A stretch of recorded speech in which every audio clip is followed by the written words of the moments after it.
UP से चुनावी दंगल में महाभारत छिड़ा हुआ है। हर पार्टी एक दूसरे पर सियासी बाउंसर फेंक रही है, लेकिन सरकार किसकी बनेगी ये जनता के हाथ में है। लेकिन पार्टियों की तैयारियां कैसी चल रही हैं, कौन किस पर कितना भारी पड़ेगा, ये बताने के लिए यूपी के 3 सियासी योद्धा रिपब्लिक भारत पर मौजूद हैं।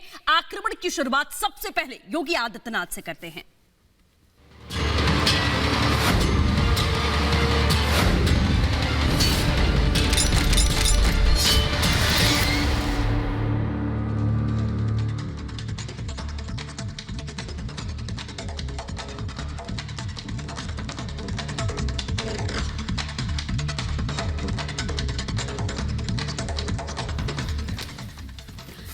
तो यूपी के सियासी रण में हर कोई इस वक्त सियासी डंका बजा रहा है। आपको बता दें, उत्तर प्रदेश के मुख्यमंत्री यानी कि योगी आदित्यनाथ एक बार फिर से यह तय हो चुका है कि वो गोरखपुर से चुनाव लड़ेंगे। ये बड़ी खबर और बड़ी जानकारी आज दी गई कि योगी आदित्यनाथ गोरखपुर से चुनाव लड़ने वाले हैं। नाम को लेकर बहुत सारी अटकलें यहां लगाई जा रही थी सीधे तौर पर कि शायद वो अयोध्या से चुनाव लड़ेंगे, लेकिन ये बड़ी खबर मिली। लेकिन आपको बता दें कि विकास के नाम पर योगी आदित्यनाथ इस वक्त अपनी पूरी राजनीति कर रहे हैं। जैसा आपने देखा है कि बीजेपी का नारा रहा है सबका साथ, सबका विश्वास और सबके विकास की बात करें, तो वहीं दूसरी ओर अगर हम समाजवादी पार्टी की बात करें तो सीधे तौर पर अखिलेश यादव का दावा है कि जितना विकास हुआ है, जो कुछ भी हमने किया, वो सब कुछ हमारे कार्यकाल में रहा। तो दोनों तरफ से ही कांटे की टक्कर हमें इस वक्त देखने को मिल रही है। दोनों ही पार्टियां पूरी तरीके से पुरजोर जोर लगा रही है, चाहे हम बीजेपी की बात करें या फिर हम समाजवादी पार्टी की बात करें। समाजवादी पार्टी सिर्फ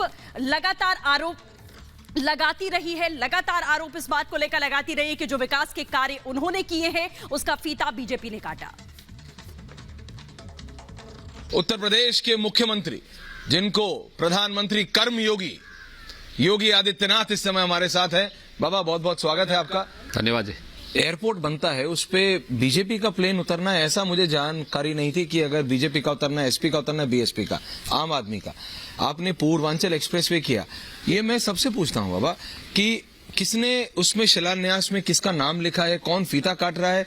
जो गाड़ी चलाता है उससे उसको फर्क नहीं पड़ता, उसको सड़क चाहिए।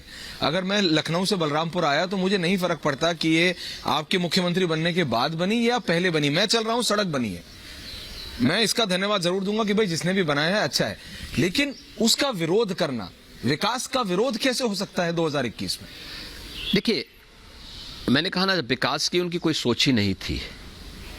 आज से 5 साल पहले मुझे बलरामपुर 2017 के पहले अक्सर आना होता था। 2017 के पहले गोंडा से बलरामपुर की दूरी 3 से 4 घंटे लगते थे। आज आधे घंटे में इस दूरी को आप पूरी कर सकते हैं। गोरखपुर से बलरामपुर आने में 2017 के पहले 6 घंटे लगते थे। आज इस दूरी को आप 2.5 घंटे में पूरा कर सकते हैं। कनेक्टिविटी बीजेपी ने दी।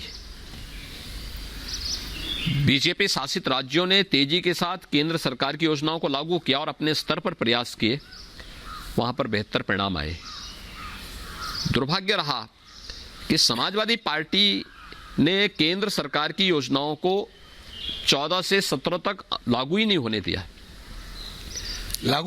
पूर्वांचल एक्सप्रेसवे की सच्चाई भी यह है कि पूर्वांचल एक्सप्रेसवे का शिलान्यास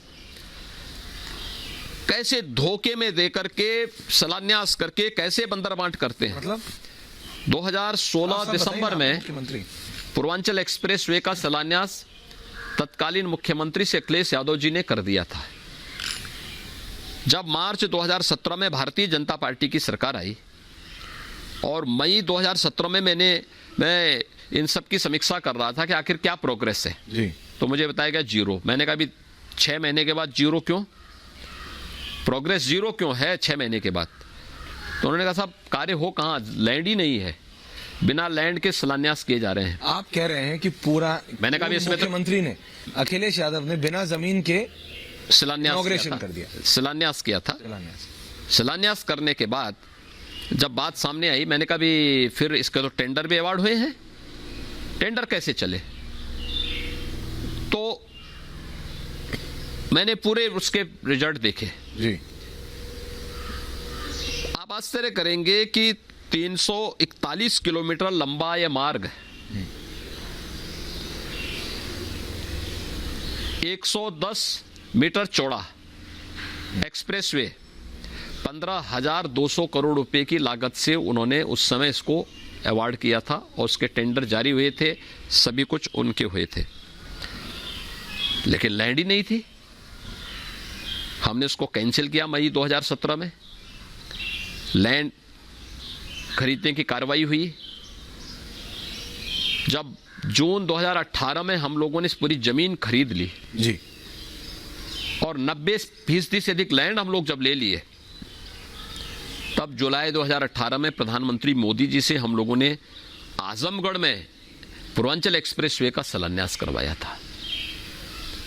और पूर्वांचल एक्सप्रेसवे का शिलान्यास कराने के बाद 341 किलोमीटर लंबा, 120 मीटर चौड़ा, यानी पहले से 10 मीटर चौड़ा हम बना रहे हैं। 2016 में इन्होंने 15,200 करोड़ रुपए की लागत से उसी एक्सप्रेसवे को 110 मीटर चौड़ा 341 किलोमीटर लंबा बना रहे थे। 2018 में उसी एक्सप्रेसवे को 120 मीटर चौड़ा, यानी 10 मीटर ज्यादा चौड़ा है, 341 किलोमीटर लंबा है। इस एक्सप्रेसवे को 11,800 करोड़ रुपए में वर्तमान में सरकार ने बना करके तैयार किया है। समाजवादी सरकार थी तो काम हो रहा था यहाँ। समाजवादी सरकार बाबा की चली सरकार गई है तो कुछ नहीं हो रहा, तो काम रुक गया। जितना काम समाजवादी सरकार में हुआ था उससे आगे सरकार ने काम नहीं बढ़ाया है। आप स्ट्रीट लाइट्स देख लीजिए, आप फुटपाथ देख लीजिए, ये जो बिल्डिंग आधी अधूरी दिखाई दे रही है बनी हुई, ये पिछले 5 साल से कछुए से भी धीमी रफ्तार। ये जो मैजिक शॉट है ये सब दिखा रहा है कि क्या क्या बना हुआ है, क्या क्या नहीं बना हुआ है। बनी है, जितना समाजवादी सरकार में काम होना शुरू हुआ था उतना ही काम है, उसके बाद रुक गया। आगे जो इंस्टीट्यूशन बननी थी उसका फंड्स रोक दिए, बजट नहीं दिया गया है। आप स्वाभाविक दिल्ली के बारे में जानते होंगे कि संस्कृति स्कूल के ये कितनी मारामारी होती है। अगर एडमिशन चाहिए तो मारामारी है। और सोचिए लखनऊ में संस्कृति स्कूल बना है, कोई एडमिशन नहीं ले रहा यहाँ पर। क्यों? बगल में स्टेडियम है, क्योंकि इस सरकार ने ध्यान ही नहीं दिया। इस सरकार का लक्ष्य विकास करना नहीं है, विकास को रोकना है। ये सरकार विकास नहीं करना चाहती, ये सरकार विकास को रोक रही है। अखिलेश जी, मैं आपसे ये उम्मीद भी नहीं करता कि आप आके बोलेंगे कि बीजेपी विकास कर रही है, लेकिन मैं 2022 में हम खड़े हैं, जब आप पहली बार मुख्यमंत्री बने थे तो युवाओं को, और मैं कह रहा हूं अक्रॉस पार्टी लाइंस, कई बीजेपी के युवा नेता थे, उन्होंने कहा इस बार हमको उम्मीद है कि एक युवा सीएम बनाए। ये ब्लेम गेम की पॉलिटिक्स कब तक चलेगी अखिलेश यादव जी? ये आप आए बीजेपी को, मतलब आप बोलें कि वो कुछ नहीं करता, बीजेपी आए बोले सपा कुछ नहीं करती, बीएसपी आ जाए वो बोले ये दोनों कुछ नहीं करते, तो जनता यही देखती रहती है कि ये तीन है कौन, इनके बीच में लड़ाई चलती है, हम क्या कर रहे हैं। आपको यहाँ लाने का मकसद यही था कि आप खुद देखें और जनता को दिखाएं कि जो समाजवादी सरकार में काम होना शुरू हुआ था वो रुक गया। और ये केवल बिल्डिंग नहीं है, जो पीछे एचसीएल है इसके अंदर लगभग 4,000 लोगों को नौकरी मिली है, डायरेक्ट इनडायरेक्ट। इतने बड़ा कैंपस बना है एचसीएल का, ये बड़ा कैंपस है इस इलाके का। ये काम दिख रहा है आपको, तो ये काम रुका क्यों?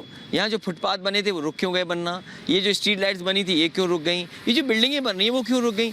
ये ब्लेम गेम नहीं है, ये मकसद ये है कि आप देखें कि जब समाजवादी सरकार थी तो काम हो रहा था, भारतीय जनता पार्टी की सरकार आई तो काम रुक गया।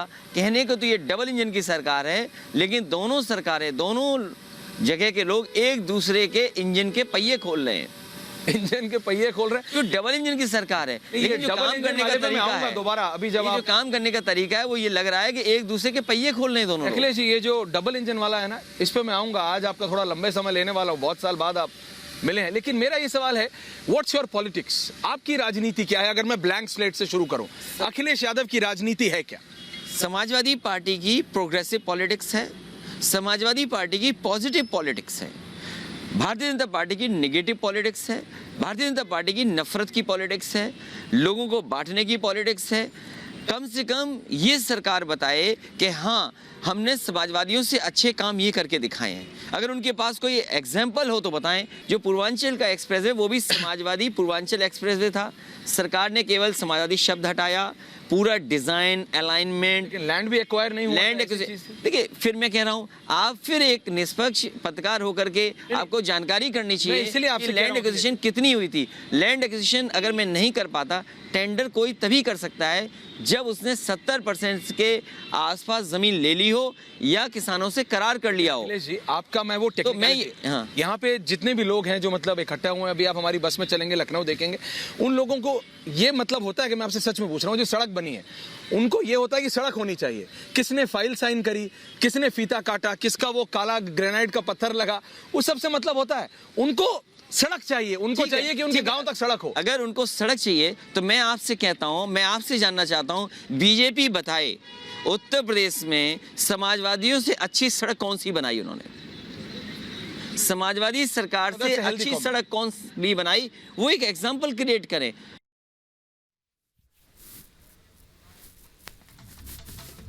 यूपी के सियासी दंगल में जैसे ही जिन्ना की एंट्री हुई वैसे बवाल मच गया। एक तरफ अखिलेश यादव ने जिन्ना को आजादी का नायक बता दिया, तो दूसरी ओर बीजेपी ने अखिलेश यादव की सियासी धुनाई करना शुरू कर दिया। ये अभी आप जब थे नोएडा इस तरफ, तो आपने बोला गन्ना जिन्ना, गन्ना का रस चाहिए या जिन्ना का नफरत चाहिए। ये गन्ना जिन्ना, ये तो रैप होता है। ये आप कहां से आप इस तरफ कहां चल पड़े हैं? देखिए, राइमिंग वर्ड्स में चल रहे हैं बाबा आजकल। देखिए 2017 के पहले पश्चिमी उत्तर प्रदेश की स्थिति क्या थी, कमोवेश उत्तर प्रदेश की स्थिति क्या थी, लेकिन पश्चिमी उत्तर प्रदेश ज्यादा इससे पीड़ित था। पश्चिमी उत्तर प्रदेश में और पूरे उत्तर प्रदेश में हर तीसरे दिन एक दंगा होता था, तीसरे चौथे दिन एक दंगा होता था। मुजफ्फरनगर का दंगा कौन भूल सकता है? कोसी कला का दंगा कौन भूल सकता है? बरेली के अंदर लगातार दंगों को कौन भूल सकता है? जो बेटियों की सुरक्षा के लिए गंभीर खतरा पैदा समाजवादी पार्टी ने पैदा किया था, उन पेशेवर गुंडों और माफियाओं को प्रश्रय दे करके, ये कौन इसको भूल सकता है? जी। तो स्वाभाविक रूप से समाजवादी पार्टी की सरकार के समय में असुरक्षा का जो वातावरण था, लगातार दंगे चलते थे, पर वो त्योहार कोई शांतिपूर्ण तरीके से नहीं हो सकते थे, कावड़ यात्रा नहीं निकल पाती थी। भारतीय जनता पार्टी आई, तो भारतीय जनता पार्टी ने 2017 के बाद जी अपराध और अपराधियों के प्रति जीरो टॉलरेंस की नीति के तहत कार्य करना प्रारंभ किया। आज रिजल्ट सबके सामने है, परिणाम सबके सामने है। आज पर्व और त्योहार शांतिपूर्ण तरीके से, सौहार्दपूर्ण तरीके से, उत्साह और उमंग के साथ हर एक जगह मनाए जा रहे हैं। कहीं कोई प्रतिबंध नहीं, कोई रोक टोक नहीं। गुंडों को जहां जाना था चले गए। सवाल यह है कि हमने सुरक्षा का बेहतर वातावरण दिया, गन्ना किसानों को गन्ना मूल्य का भुगतान करवाया, चीनी मिलों को चलवाने की व्यवस्था की। मैं पूछना चाहता हूं समाजवादी पार्टी से, जी, रमाला चीनी मिल जो चौधरी चरण सिंह जी की, महान किसान नेता, देश के पूर्व प्रधानमंत्री चौधरी चरण सिंह जी की कर्म भूमि की चीनी मिल, रमाला चीनी मिल जर्जर स्थिति में थी। 30 वर्षों से वहां का किसान मांग कर रहा था, इस चीनी मिल का पुनरुद्धार किया जाए, इसका विस्तारीकरण किया जाए। नहीं कर पाई थी। प्रदेश में सपा और कर पाई या करना नहीं कर पाई थी और करना भी नहीं चाहती थी, क्योंकि किसान कभी उनके एजेंडे का हिस्सा ही नहीं था। कौन था? कोई नहीं था। उनके एजेंडे का हिस्सा माफिया था, गुंडा था, पेशेवर अपराधी थे, जो सत्ता का सागिर्द बनकर के प्रदेश में पूरी तरह प्रदेश की व्यवस्था को चौपट कर रहे थे। लेकिन बीजेपी आई, रमाला चीनी मिल नए सिरे से चलती हुई दिखाई दी। ये चौधरी चरण सिंह जी को मैं स्वयं वहां गया था, मैंने उनको समर्पित की थी वो चीनी मिल। मैंने कहा उनकी कर्म भूमि है, उस महान किसान नेता को प्रणाम करते हुए चीनी मिल उनको हम समर्पित कर रहे हैं। आज सपा को जवाब देना होगा वहां के किसानों के सामने। दंगों, मुजफ्फरनगर के दंगों के लिए माफी मांगनी होगी समाजवादी पार्टी को, और खासतौर पर से अखिलेश यादव को माफी मांगनी होगी कि मुजफ्फरनगर में उन्होंने वहां के लोगों के साथ जो व्यवहार किया था, कोसी कला में जो किया था, दंगों की एक लंबी श्रृंखला चली थी प्रदेश के अंदर। उनके समय में प्रदेश के अंदर 300 से अधिक दंगे हुए थे। इन सब दंगों के लिए उन्हें माफी मांगना होगा।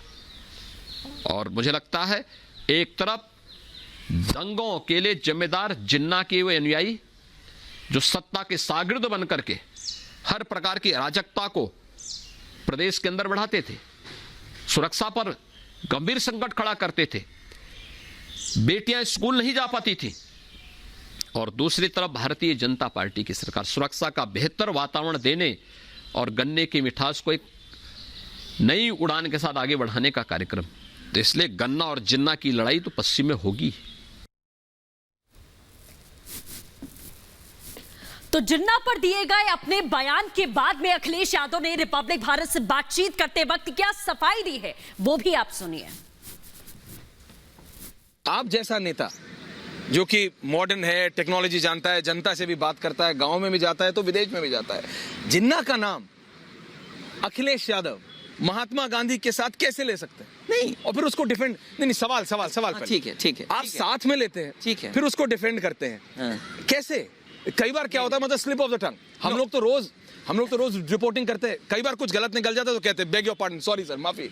अगर कुछ निकल गया तो आडवाणी जी भूल सकता है कोई, मैं नहीं भूल सकता। उनकी अपनी पार्टी के लोगों ने उनके घर के सामने दिल्ली में पृथ्वीराज रोड में आंदोलन कर दिया था। जिन्ना तो ऐसा नाम है, और अखिलेश यादव यूपी इलेक्शन से पहले कैसे ले सकते हैं नाम? मैं आपसे कहूंगा जी कि पूरा भाषण सुनिए और मैंने क्या कहा, और ये भी जानना चाहिए।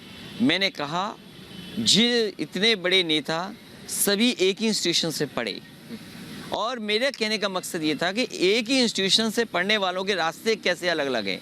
एक देश को बांटने की बात कर रहे हैं, और एक जहां सरदार पटेल जी हैं जिन्होंने देश जोड़ने का काम किया, रियासतों को खत्म करने का काम किया। क्या गलत काम है? क्या गलत काम है? और भारतीय जनता पार्टी बताए जिन्होंने सबसे ज्यादा शोर मचाया, उनके ही नेता जिनका आपने नाम लिया, उन्होंने क्या कहा और उन्हीं के नेता ने किताब में क्या लिखा। नहीं, वरिष्ठ बीजेपी, मैंने तभी पूछा कि जिन्ना तो एक ऐसा नाम है कि अगर कोई भारतीय राजनेता लेता है तो बॉस अपनी ही पार्टी में उसको ज्यादा अपोजिंग हो जाता है। नहीं, मैंने अखिलेश यादव यूपी इलेक्शन से पहले कैसे ले सकते हैं? मैंने ये कहा कि ये नेता एक ही इंस्टीट्यूशन में पड़े हुए हैं और उनके रास्ते कितने अलग है, ये मेरा मकसद था। एक जो देश को बांटने की तरफ चला गया, और एक जिसने देश को एक किया, रियासतों को किया, इसीलिए लौह पुरुष कहा गया। देखिए, ये प्रिविलेज किसी के पास नहीं है कि तो आज आप क्लैरिफाई कर रहे हैं कि आपने जिन्ना को सपोर्ट नहीं किया। नहीं, मैंने जो कहा मैं वही कहूंगा। वही मैं कह रहा हूं। मैंने कहा कि जो मैं कह रहा था कि एक इंस्टीट्यूशन से पढ़ने वाले लोगों के रास्ते कितने अलग हो सकते हैं। एक देश को बांट रहे हैं, एक देश को जोड़ रहे हैं। जब सरदार पटेल जी ने देश को जोड़ा तभी लौह पुरुष माना गया, उन्हें रियासतों को खत्म कर दिया, इसीलिए लौह पुरुष कहा गया। तो ये बीजेपी पे प्रिविलेज है किसी के भी स्टेटमेंट को बदल देना, तोड़ मरोड़ के, ये प्रिविलेज हम पे नहीं है। इसीलिए ये टीवी वाला प्रिविलेज किसी पे तो भारतीय जनता पार्टी पर है। टीवी वाला मतलब हर किसी में घुमा के आप मारेंगे टीवी वालों को? नहीं, टीवी वाले मान नहीं रहे। आजकल तो जरूरत है टीवी वालों की। अरे आप नहीं रहोगे तो हम प्रचार कैसे करेंगे?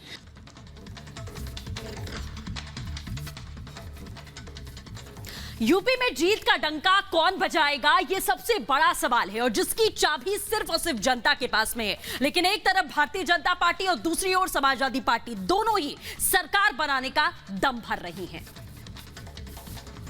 आप ऐसी 5 चीजें वो कौन सी देखते हैं, क्योंकि अब इलेक्शन आ गए, 5 ऐसी चीजें जिनके बल पर आप जनता के सामने जा सकते हैं कि मैंने ये किया और मैं ये करूंगा?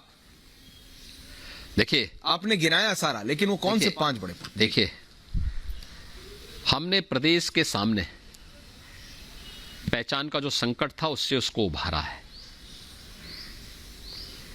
आज उत्तर प्रदेश का हर नौजवान, हर नागरिक देश और दुनिया में कहीं जाएगा तो उत्तर प्रदेश के नाम पर उसको सम्मान मिलेगा। उत्तर प्रदेश में सुरक्षा का बेहतर वातावरण दिया गया जी। Purvanchal expressway, Bundelkhand expressway, Gorakhpur link expressway, Meerut Delhi 12 lane का expressway, Ganga expressway, Agra metro, Lucknow, Ghaziabad, Noida, greater Noida की मेट्रो, एयर कनेक्टिविटी। 2017 तक यूपी के 2 एयरपोर्ट फंक्शनल थे, वाराणसी और लखनऊ। वर्तमान में 9 एयरपोर्ट फंक्शनल हैं। वो कह रहे हैं बेच दिया आप। 11 नए एयरपोर्ट पे काम चल रहा है। 2 यानी नए इंटरनेशनल एयरपोर्ट बन रहे हैं, अयोध्या और जेवर। जी। यानी यूपी अगले 2-3 वर्षों के अंदर 5 नए इंटरनेशनल एयरपोर्ट के साथ देश का पहला राज्य होगा जिसके पास 5 इंटरनेशनल एयरपोर्ट है। सर्वे को मानते हैं बाबा, आप सर्वेस को मानते हैं? ये जो इतने सारे सर्वेज आते हैं, मेरे को पता है समय हो गया खत्म करना है, लेकिन सर्वे की रिपोर्ट आती भी है। नहीं, आपका एक तो इंटरनल वाला होता है, वो अलग। नहीं देखिए, देखिए आप मुस्कुरा रहे हैं। हमारी देखिए, मैं बता रहा हूँ, इंटरनल हमें जनता के सर्वे पे पूरा विश्वास है और जनता का सर्वे जिस दर दब जाएगा हम उसका स्वागत करेंगे। आपकी कॉन्फिडेंस, मैं बार बार कह रहा हूं, इट्स अ री एनर्जाइज कॉन्फिडेंस, जिसे मैं कह सकता हूं अंग्रेजी में। इस बार पिछले कितनी बार मैंने आपको मतलब इंटरव्यू 5 साल में किया है मुख्यमंत्री बनने के बाद, लेकिन इस बार जो कॉन्फिडेंस मेरे को दिख रहा है, कॉन्फिडेंस इसलिए है डबल इंजन की सरकार का लाभ यूपी को प्राप्त हुआ है और उसका लाभ हर गांव, हर गरीब, हर किसान, हर नौजवान, हर महिला को प्राप्त हुआ है। समाज का हर तबका उससे जुड़ा हुआ है और इसलिए मेरा कॉन्फिडेंस इस बात को लेकर के यूपी की जनता पर मुझे विश्वास है। सुरक्षा का बेहतर वातावरण, कल्याणकारी योजनाओं का लाभ, डेवलपमेंट की योजनाएं, रोजगार की जो विभिन्न योजनाएं दी गई हैं, इन सब का लाभ जो उन्हें प्राप्त हुआ है, इस आधार पर भारतीय जनता पार्टी भारी बहुमत के साथ फिर से सरकार बनाएगी यूपी में। बाबा आ रहे हैं वापस, एकदम आएंगे। तो बीजेपी दोबारा से डबल इंजन की सरकार बनाने का दावा कर रही है, तो वहीं दूसरी ओर अखिलेश यादव कितनी सीटें जीतने का दावा कर रहे हैं, आइए सुनते हैं। अखिलेश यादव को आपका अपना आकलन क्या है? बाबा से मैं पूछ चुका हूं, बाबा का आकलन, आपका क्या आकलन है अखिलेश यादव का कि इस विधानसभा में समाजवादी पार्टी की कितनी सीटें आ रही है? प्रैक्टिकल अखिलेश जी, नहीं 400 प्लस मत बोलिएगा। नहीं बिल्कुल प्रैक्टिकल बोलूंगा। मैं जिस तरीके से देख रहा हूँ, जनता के अंदर आक्रोश है। जनता से जो वादे भारतीय जनता पार्टी ने किए थे वो सब जुमले निकले। इनके हर विकास का विज्ञापन झूठा है। इन्होंने झूठ बोल करके जनता को गुमराह किया है। अगर ये वोट पड़ेगा और हो सकता है समाजवादी पार्टी के साथ जो जुड़ रहे लोग और गठबंधन के दल मिलकर के 400 सीटें भी जीत जाएं। मैंने कहा था ना प्रैक्टिकल रहेगा, 400 मत बोल दीजिएगा। मैंने कहा ना, आप सीधा 400 पे पहुंचे। अच्छा बताइए, कभी कोई सांसद जनता से पीटा गया हो? कभी कोई विधायक स्टेज पे बैठा हो वो पिट रहा हो? तो आप कह रहे हैं कि एक तरफा हवा है? मुझे जो लग रहा है, जिस तरह के से बेचैनी भारतीय जनता पार्टी में है, जिस तरह से विधायक मंत्री उनके भाग रहे हैं, टिकट मांग रहे हैं समाजवादी पार्टी से, इसका मतलब ये है। कितने मांग रहे हैं सच तो बता दीजिए। नहीं, बड़ी संख्या में 12-13 तो पता है। नहीं, बड़ी और कितने हैं? नहीं, बड़ी संख्या में हैं लोग। अब देखिए, सबसे अच्छी बात तो ये हुई कि हमारी वजह से गठबंधन के उनके दलों को सीटें ज्यादा मिल गई। एक फायदा हुआ, जो पिछड़ी पार्टियां वहां हैं उन्हें सीटें इसलिए ज्यादा मिल गई क्योंकि उन्हें लगता था कि ये दल भाग ना जाए। तमाम विधायकों की टिकट कटने से बच गई क्योंकि वो जानते हैं टिकट काटेंगे समाजवादी पार्टी में भाग जाएंगे। तो बड़ी संख्या में लोग थे। पर क्या ये एक अच्छी राजनीति का साइन है? मैं फिर ये बोलता हूं, अगर टिकट कटने से कोई जाता है तो वो आपकी आइडियोलॉजी थोड़ी लेता है, वो शुरू से हो रहा है। ये आपकी बात सही है, लेकिन आज आपने कहा ना कि नई हवा की नई सपा, आपने कुछ दिया ना ऐसा। ये भी समाजवादी सरकार के किए हुए सैंक्शन है। ये देखिए आप दाईं तरफ मेरा ये मानना है अखिलेश जी, ये सच कि अगर मैं एक मतलब जो स्पोर्ट्स कार होती है वो चला दूं ना, तो आप ये बोलेंगे ये सब कुछ मेरा। ऐसा मत करिए जनाब। अरे आप रिसर्च बहन जी करिए, को पता लगेगा, बहन जी नाराज हो जाएंगी। बाबा को छोड़िए। ये आप जाइए रिसर्च करिए, ये किसने नक्शे पास किए? समाज सरकार के बनवाए हुए हैं, उसी समय के बने हुए पास सैंक्शन। आप कह रहे हो उसके बाद कुछ नहीं हुआ? क्या किया बताएं, हमें दिखाओ। आप दिखा दो। अगर मैं गलत बोल रहा हूँ, बीजेपी हो सकता कुछ भी कहे, आप बता दीजिए क्या नया काम हुआ। ये डायल 100 112 है, ये किया इन्होंने। एक काम किया, यहाँ पर डायल 100 लिखा था, 112 कर दिया। ये विकास है इनका। क्या था? क्या डायल 100 था यहाँ पे, और इन्होंने अब डायल 112 कर दिया। ये विकास है इनका। नाम बदलना, रंग बदलना, यही विकास है भारतीय जनता पार्टी का।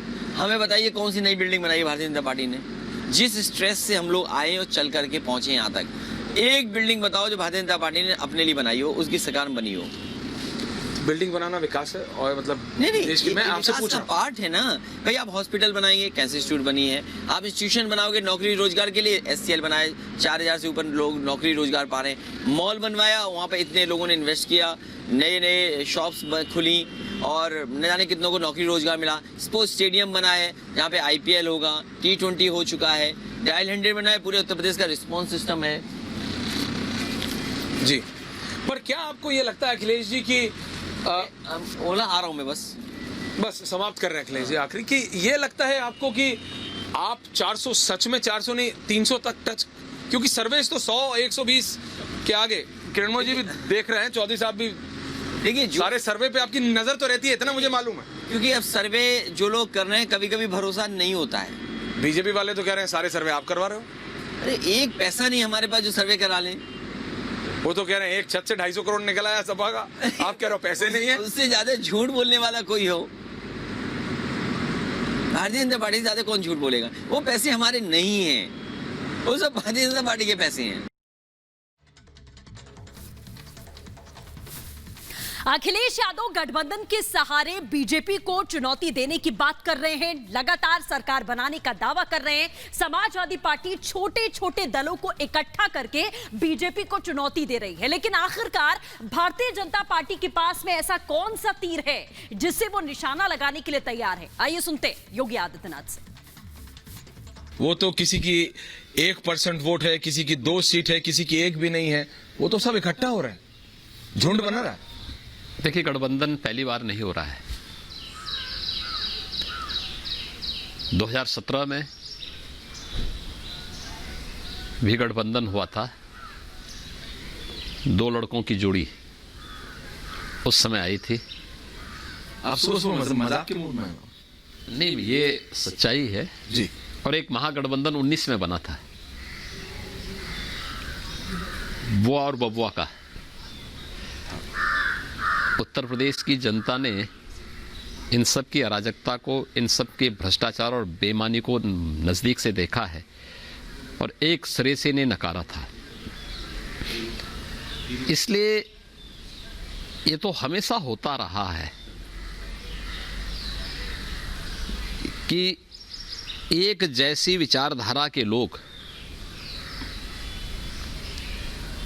अंततः निर्णायक लड़ाई में एक मंच पर आएंगे। जो नकारात्मक सोच के हैं, विध्वंसात्मक सोच के हैं, माफिया प्रस्त हैं, दंगाइयों को प्रश्रय देने वाले हैं जी। वे सभी एक मंच पर आएंगे। परिवारवादी सोच के लोग, वंशवादी सोच के लोग, बेईमानी और भ्रष्टाचार को बढ़ावा देने वाले लोग, ये सब एक मंच पे आएंगे। इसमें बहुत संकोच करने की आवश्यकता भी नहीं है कि न इससे कोई भयभीत होने की आवश्यकता है। आपने बोला एक सोच के लोग आ जाते हैं, उस पर भी पूछूंगा, लेकिन इस बार ना ही सिर्फ केवल 2 लड़कों की जोड़ी है या बुआ बबुआ है, इस बार पूरा कुनबा इकट्ठा हो गया, जिसे कहते हैं ना यूपी में कुनबा इकट्ठा हो गया। एक नहीं है बाबा, देखिए दर्जन भर हैं। मैं क्या कह रहा हूं ना, ये पहले भी थे, ऐसा तो है नहीं कि 2019 में भी थे। 2019 में तो इससे बड़ा गठबंधन था, 2019 में इससे बड़ा गठबंधन था। आप कह रहे हैं बेसिकली हाथी चले बाजार और बाकी जो होता है होता रहे। हाँ, देखिए, आप चिंता मत करिए इस बात की। हम अपने मुद्दों, अपने मूल्यों पर चुनाव लड़ेंगे। भारतीय जनता पार्टी बहुत स्पष्ट रूप से इस अभियान के साथ आगे बढ़ रही है। आपने कहा एक सोच के लोग, तो ये कौन सी ऐसी सोच है जो इन सबको एक साथ लाती है?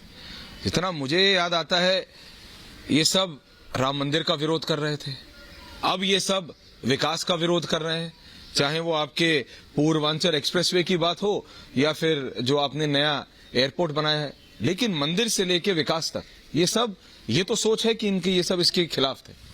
देखिए, मैंने कहा ना, ये सब परिवारवादी और वंशवादी लोग हैं। जब भी इनको अवसर मिला है, इन्होंने सत्ता का बंदर बांट किया है, प्रदेश की जनता को योजनाओं से वंचित रखा है। आखिर प्रदेश के अंदर कोई राजनीतिक दल आज के दिन पर ऐसा नहीं है जो आज ये कह सके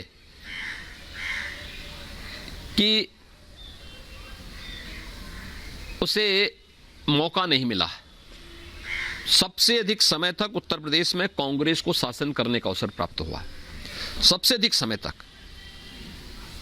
आखिर उत्तर प्रदेश के शासनकाल में उत्तर प्रदेश कहां गया था? लेकिन आज है कहां कांग्रेस?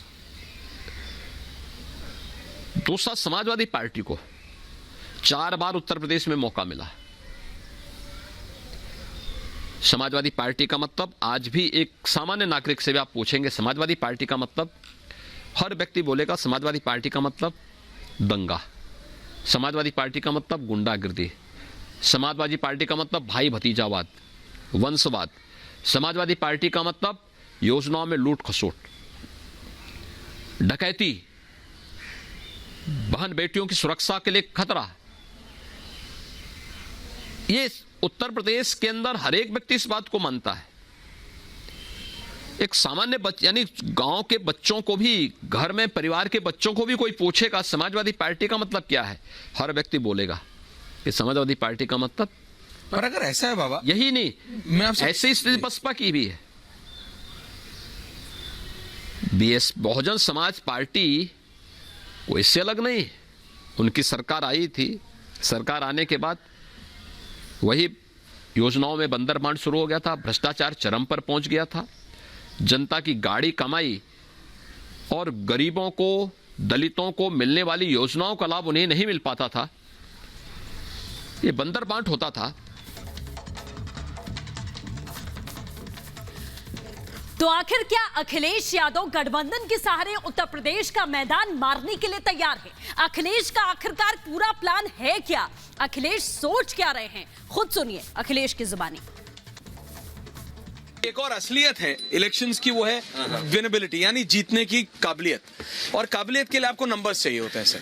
और नंबर्स की बात जब आती है तो आप हमेशा, जब भी समाजवादी पार्टी की बात होती थी तो ये थे कि चेहरा नेताजी के साथ आप हैं और ग्राउंड पे आपके अंकल शिवपाल यादव, आपके चाचा, वो संभाल रहे हैं। फिर पिछली बार हमने देखा कि किस तरह से अलग हो गए।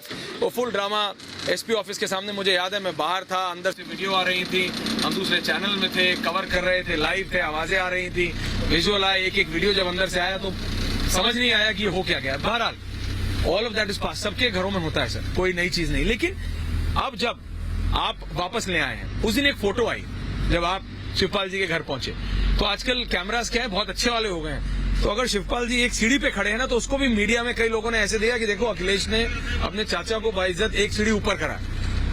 बाकियों ने बोला, जो मतलब उधर साइड वाले थे, उन्होंने बोला देखो नहीं, शिवपाल जी ने अपना सुप्रीमेसी दिखाने के लिए एक सीढ़ी ऊपर खड़े हुए हैं। तो जरा दोनों तरफ से ये जो काउंटर और एंटी काउंटर चलता रहता है, असलियत बताइए, विलय हो रहा है कि नहीं? नहीं, विलय Are you coming together? नहीं, मैंने किसी क्षेत्रीय दल का विलय नहीं कर रहा हूँ, और इसलिए नहीं कर रहा हूँ कि क्षेत्रीय दलों का अपना संगठन है। हम चुनाव में जा रहे हैं, और चुनाव में जब जा रहे हैं तो संगठन के सभी पदाधिकारी और नेता चाहते हैं कि उनका एडजस्टमेंट हो।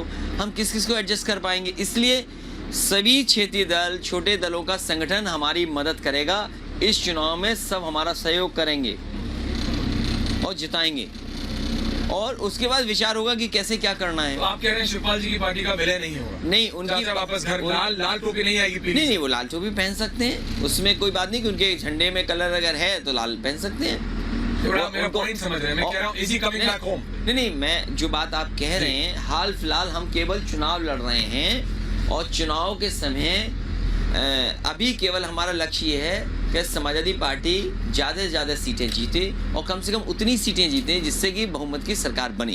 सभी क्षेत्रीय दल के नेताओं से मैं मिलूंगा और उनकी बात सुनूंगा कि मैं उनको कैसे साथ ले सकता हूँ। If you are so confident, अगर आप इतने कॉन्फिडेंट हैं कि ये जितने 7, 8, 9, 10, 11, 12 जो क्षेत्रीय दल जिनके साथ आपने अपने घर में फोटो भी खिंचवाई, अभी शिवपाल जी भी थे उसमें, अगर वो आपको जिता सकते हैं, तो फिर ये अचानक ये वो लोग, और ये मैं आप पे इस पे एक as a, not as a Samajwadi party but as a politician, 2022 का भारत का एक ऐसा राजनेता जो अपना भविष्य देखता है आगे, ये जो 4.5 साल किसी भी पार्टी में, आपकी पार्टी से भी कई लोग थे पिछली बार, बहन जी की पार्टी से भी 4.5 साल मंत्री बने रहते हैं, जिस दिन दिल्ली में या फिर लखनऊ में सीट डिसाइड होनी उनको नहीं मिला, उनके किसी घर वाले को नहीं मिला, तो अचानक अखिलेश यादव खराब हो गए, योगी आदित्यनाथ खराब हो गए, कूद के आ गए। ऐसे नेताओं को अगर आप जगह देंगे, और आप दे रहे हैं, तो आपको लगता है कि क्या वो आपकी आइडियोलॉजी या आपकी सोच के साथ सही रहेंगे, या वो भी 4.5 साल बाद, अगर आपकी सरकार आती है तो 4.5 साल बाद वो भी टाटा सी बाय बाय? नहीं, कुछ लीडर्स अच्छे होते हैं, जब वो पार्टी शिफ्ट करते हैं तो सरकार बनाते हैं, और उन्हें पता होता है कि सरकार। आप कह रहे हैं स्ट्रॉन्ग, नहीं, आप कह रहे हैं कि वो रामविलास, स्वर्गीय रामविलास पासवान जी की तरह वो मौसम के अच्छे फैक्ट चेकर थे, यही आप कह रहे हैं? नहीं, मैं क्योंकि रामविलास जी के लिए ये कहा जाता था कि देखो जहां रामविलास जी गए उनको पता है कि कहाँ सरकार बनेगी। तो ये बस वन मैन जो हमेशा मिनिस्टर रहे, तो इस तरह खासियत थी। इस तरह के बहुत सारे पॉलिटिशियंस हैं, उनको पता है कि सरकार किसकी बनने जा रही है, उसके साथ वो खड़े हैं और अपने मुद्दों को लेकर के, ऐसा नहीं है वो अपने सामाजिक न्याय के मुद्दे लेकर ये तो आप अपनी तारीफ कर रहे हैं कि देखो ये आ रहे हैं, अब उनको टिकट नहीं मिला। देखिए अब ये बात गलत है क्या कि स्वामी प्रसाद मौर्य बीएसपी में इतने लंबे, वो कोई मतलब आज के नेता थोड़ी है, वो जमाने के नेता है। 86-87 से वो राजनीति कर रहे हैं, है ना। जनता दल, कहाँ लोक दल, सब जगह रहे वो। अब आपने ट्वीट कर दिया कि आ जाइए, स्वागत है आपका। उन्होंने कहा मैं 2 दिन बाद बताऊंगा। ये कहा गया कि भाई उन्हें बीजेपी में वापस बुलाया जा रहा है। फिर ये कहा गया कि फिर आपकी कोई बातचीत हुई है। अब उन्होंने कहा है सांप, नाग, नेवला सब उन्होंने तो अरे ये जो बीन सी बजा दी। जितनी स्टोरी आप बता रहे हो सब गप बता रहे हो आप। क्यों? अरे तो आप बता दो क्या है। सच ये है कि आप बताओ सच, चलो मेरा छोड़ो। सच ये है कि पिछड़ों को, दलितों को, अल्पसंख्यक को सबसे ज्यादा अपमानित होना पड़ा उस दल में। तो ये आखिरी दिन में क्यों याद आता है इन्हें? इसलिए याद आया। 4 साल 11 महीने 30 दिन में क्यों याद आता? Akhilesh ji, as a politician the people of the country are watching you sir. मैं ये समझता हूँ 1 मिनट के लिए समाजवादी पार्टी के नेता के तौर पे नहीं, एक राजनेता के तौर पे। राजनेता भी तो सोशल वर्कर होता है ना सर। जनता को आप क्या बोलेंगे कि वो 4 साल 11 महीने 30 दिन एक पार्टी में थे। अब तो लाल बत्ती होती नहीं, उसकी लाल बत्ती, उसकी कोठी, उसका घोड़ा, उसकी गाड़ी। अब जब उनके टिकट या उनके पास वालों को, अगर यही आपके साथ हो और हुआ है पूर्व में, आपके साथ भी हुआ है, आप भी भुक्तभोगी हैं, ये आखिरी दिन जो जाने वाले लोग हैं उनके खिलाफ, या उनको जब तक जो ले रहा है वो नहीं बोलेगा, ठीक है वो मास लीडर है, 40% के आसपास उत्तर प्रदेश में सर पिछड़ा वर्ग है, उसको नकारा नहीं जा सकता। लेकिन अगर सिर्फ ये उनकी शक्ति रहेगी तो वो क्या जनता के लिए काम करेंगे कि वो अपनी सीट के लिए काम करेंगे? ये काम भारतीय जनता पार्टी ने क्यों किया? सब गलत है। मैं तो कह रहा हूं east west everyone, BJP, Congress, SP, BSP सब। अच्छा ठीक है, मैं एज अ सोशल वर्कर आपसे पूछ रहा हूं, एज अ पॉलिटिशियन आपसे पूछ रहा हूं। डेमोक्रेसी में अगर कोई बड़ा नेता जी और अपने समाज के लिए काम करने वाला नेता अगर आपके साथ जुड़ता है तो स्वाभाविक है कोई भी पॉलिटिकल पार्टी उसको जोड़ेगी। यूपी विधानसभा चुनाव के ऐलान के बाद लगातार राजनीतिक गलियारे में घमासान मचा, लगातार माहौल गर्म हुआ। तमाम इधर ऐसी लहर चली कि तमाम लोगों ने अपनी पार्टी छोड़कर दल बदल करना शुरू कर दिया, जो अमूमन चुनावों के पहले हमने देखा है। और इसी से बचने के लिए इन तमाम राजनीतिक पार्टियों ने अपनी सूची यानी कि अपनी लिस्ट जारी करना शुरू कर दिया। इसी बीच हमने देखा कि बसपा की ओर से भी अपनी सूची जारी कर दी गई। कैंडिडेट्स के नाम जो है उसका जिक्र कर दिया गया, ऐलान कर दिया गया, क्योंकि टिकट कटने के डर से ये तमाम लोग जो हैं वो दल बदल करना शुरू कर चुके थे। और इसी मामले पर आखिरकार बहन जी की पार्टी खड़ी कहां है? पार्टी के महासचिव सतीश चंद्र मिश्रा ने क्या कहा है, आप सुनिए। उत्तर प्रदेश चुनावों में बीएसपी गठबंधन की बात कर रही है, लेकिन वो गठबंधन जनता के साथ करने की बात कर रही है। लेकिन जनता के साथ वो गठबंधन मजबूत करने के लिए बीएसपी का क्या फॉर्मूला होगा, आगे स्ट्रैटेजी क्या होगी, इस पर बातचीत करने के लिए इस वक्त हमारे साथ मौजूद हैं बीएसपी के महासचिव और राज्यसभा सांसद सतीश चंद्र मिश्रा जी। बहुत बहुत स्वागत है आपका। 2022 में एक ऐसी कौन सी स्ट्रैटेजी के साथ आप लोग उतरने वाले हैं कि जो आप बात कर रहे हैं कि हमारा गठबंधन सिर्फ जनता के साथ होगा, वो मजबूत हो जाएगा, वो कौन सा फॉर्मूला होगा? देखिए फॉर्मूला ये है कि आप देख रहे हैं कि आज की सरकार में उत्तर प्रदेश में जैसे समाजवादी पार्टी की सरकार 2003 से 7 तक थी, तो उससे इतना आतंकित हो गई थी जनता कि उसने उखाड़ फेंक करके और बहुजन समाज पार्टी की 17 वर्षों बाद पूर्ण बहुमत की सरकार बनाई। वो इसीलिए बनाई क्योंकि उनको मालूम था कि बहन मायावती जी ऐसी मुख्यमंत्री हैं जहां कानून द्वारा कानून का राज चलेगा और ये जो आतंकित हो रहे हैं लोग, इनको इससे दूर करा जाएगा।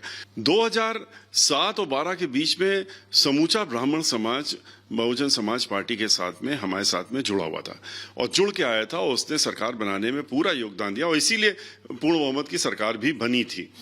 लेकिन वो इसलिए और आया था क्योंकि उस समय उस ब्राह्मण समाज था बुरी तरीके से आतंकित था। हमने 2007 से 12 के बीच में उसको बहुत बढ़ चढ़ के सम्मान दिया, हर चीज़ों में भागीदारी दी, सम्मान दिया। लेकिन 2012 के बाद जब ब्राह्मण समाज ने सोचा कि हम देखते हैं किसी और को भी देख लेते हैं, फिर आपने देखा कि समाजवादी पार्टी सरकार आई। सरकार आने पर दोबारा से वही सब चीज़ें शुरू हो गई, वही मारपीट, वही दंगे फसाद, पूरा प्रदेश जो है डिस्टर्ब हो गया। उसके बाद ब्राह्मण समाज वो भी डिस्टर्ब हो गया क्योंकि उसको भी बहुत परेशान किया गया। उन्होंने इस बीच में भारतीय जनता पार्टी आ गई। भारतीय जनता पार्टी ने कहा नहीं नहीं, हम तो मंदिर, हम तो धर्म वाले हैं, हम तो धर्म के ठेकेदार हैं, हम मंदिर के ठेकेदार हमें, और ब्राह्मण समाज को हमारे साथ जोड़ना चाहिए। ब्राह्मण समाज ये चीज़ों देख करके उसने सोचा कि हमारा मान सम्मान स्वाभिमान जो बहन जी दिया ये भी बना के रखेंगे, और चलो इन मुद्दों में हम इनके साथ हो जाते हैं। इस वजह से वो उनके साथ में आ गया। तो इन सारे मुद्दों को देखते हुए, और जो उत्तर प्रदेश का विकास बहन मायावती जी ने 2007 से 12 किया, मुझे मालूम है कि आप लखनऊ कई बार आई होंगी इस बीच में, आपने 7 के पहले भी देखा लखनऊ और 7 के बाद भी देखा। 7 के बाद जो लखनऊ है वो दूसरा लखनऊ है। बहन मायावती जी ने इतना विकास किया, लखनऊ ही का नहीं पूरे प्रदेश का विकास किया। और आज क्या हो रहा है? आज विकास के नाम पे तो खत्म, उन्होंने स्कूल दिए, कॉलेज दिए, अंबेडकर गांव में सब पूरा संपूर्ण विकास किया, और चीज़ें की, बहुत सी चीज़ें की जो विकास के लिए आदमी परेशान होता है कि होना चाहिए। पर इस समय क्या हो रहा है? सिर्फ मंदिर की बात, सिर्फ धर्म की बात, और उस पे लेकर के वोट करने की बात, या राजनीति करना।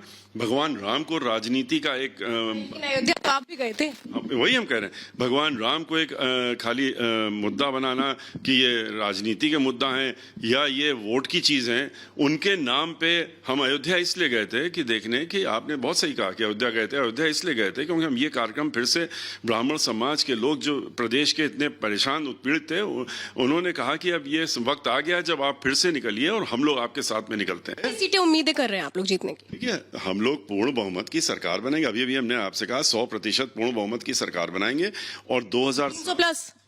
ये हम लोग ये उन लोगों की तरह भाषा नहीं इस्तेमाल करते हैं। हम लोग ये आपसे कह सकते हैं कि बहुजन समाज पार्टी की पूर्ण बहुमत की सरकार, और इतनी मजबूती से बनेगी, जितने सीटों से हम लोग पहले आए तो उससे बहुत ज़्यादा सीटों के साथ में और जोरदारी के साथ में बहुमत हम लोग बना रहे हैं।